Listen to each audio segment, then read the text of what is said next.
Salut à tous, bienvenue sur Fundrate.fr. Aujourd'hui on se retrouve avec la vidéo de présentation du Oppo Find X9 Pro qui est franchement la star du moment pour nous. Je crois qu'on n'a jamais eu un produit qui a été autant demandé dans la boutique que celui-ci. Donc ce nouveau smartphone que je vais vous présenter juste après est un smartphone résolument haut de gamme, hein. Vous verrez les caractéristiques techniques qui sont assez évoluées. Mais juste avant, je voulais quand même parler du contenu de la boîte. On retrouve le chargeur, profitez-en, parce qu'à mon avis, c'est la dernière année où Oppo fait ce genre de faveur, puisque OnePlus ne le fait plus et Realme non plus. Donc je pense que Oppo va également arrêter. Donc vous retrouvez le chargeur, le câble et une petite housse qui est plutôt sympa, qui est couleur téléphone et qui est d'une finition tout à fait correcte. Voilà. Au niveau du smartphone, donc là on est sur le coloris gris, qui est une sorte un peu de marron gris, donc qui est franchement très joli. Ça, c'est vraiment difficile de dire le contraire. L'incrustation de la caméra, je la trouve magnifique. Elle est relativement épaisse quand même, on va pas se mentir, mais globalement, ça va. Au niveau de la finition, on est quand même sur un produit de très haute qualité, avec des bordures en aluminium très très solides. Alors le téléphone, il est lourd. Par contre, ça, c'est son point noir, je dirais, même si vous le comprendrez pourquoi, vu la capacité de sa batterie. Mais on est sur un téléphone qui est lourd, qui fait, je crois, 225 grammes. Ça se sent, vous avez vraiment quelque chose de massif dans les mains, surtout moi qui ai un Oppo Find X8 actuellement. Je peux vous dire qu'on sent bien la différence, les 30 grammes d'écart, ils sont bien là. Donc au niveau des caméras, on verra le détail après, mais en tout cas vous voyez, donc il y en a bien 3. Ici, on a un bouton rapide, vous pourrez mettre une action particulière. Alors de base, c'est mis sur une action d'IA qui est sur ColorOS 16, donc une des nouveautés. En dessous, vous retrouvez un haut-parleur, le tiroir SIM, le port USB-C. Vous avez encore un tiroir SIM, même si visiblement certaines marques souhaitent le faire disparaître. Ici, vous avez un bouton pour la photo, vous pouvez régler le zoom comme ceci. Vous avez le bouton Power, les boutons de volume. Voilà, donc on a fait à peu près le tour de l'appareil. Quand on allume l'écran, qu'est-ce qu'on voit? On voit une interface assez sympa, hein, je vais baisser un peu la luminosité parce que vous n'allez rien voir. Hop.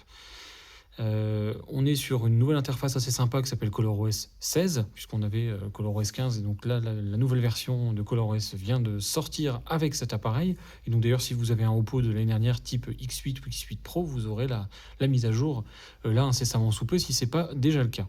Vous retrouvez bien les services Google, comme d'habitude, sur les versions globales que nous proposons, puisque on est bien sur une version globale et pas une version chinoise. Vous retrouvez quelques applis préinstallées, mais pas beaucoup finalement, juste Facebook, Instagram, LinkedIn, Netflix, Spotify. Donc finalement pas grand chose, donc ça c'est plutôt sympa. On va aller dans les paramètres pour voir ce qui vous intéresse à chaque fois. Hop, ça sera dans réseau mobile peut-être, non, la eSIM, pardon, oui, la eSIM est bien ici. Et après vous aurez, si je ne me trompe pas, Android Auto qui doit être ici quelque part. Voilà, Android Auto qui est ici.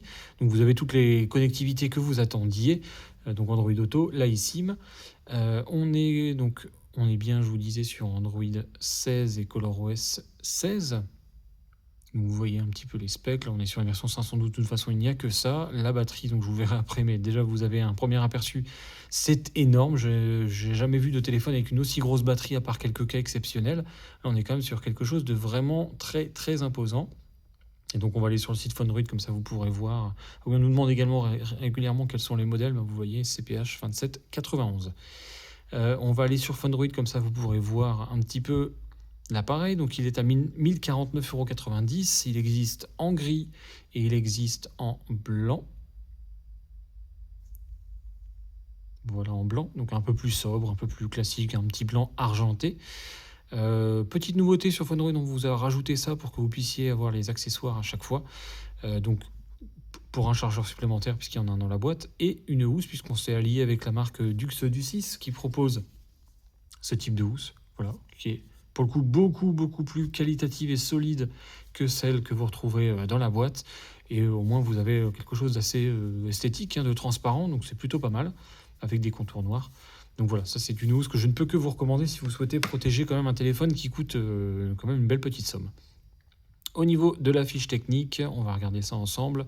Donc on est sur un écran Super AMOLED, hein, sans doute, 120 Hz, 3600 nits, LTPO évidemment, 6 pouces 78, donc c'est la taille standard actuellement. C'est grand, mais on s'y fait très bien. C'est plus le poids qui est impressionnant entre guillemets sur le téléphone plus que la taille de son écran.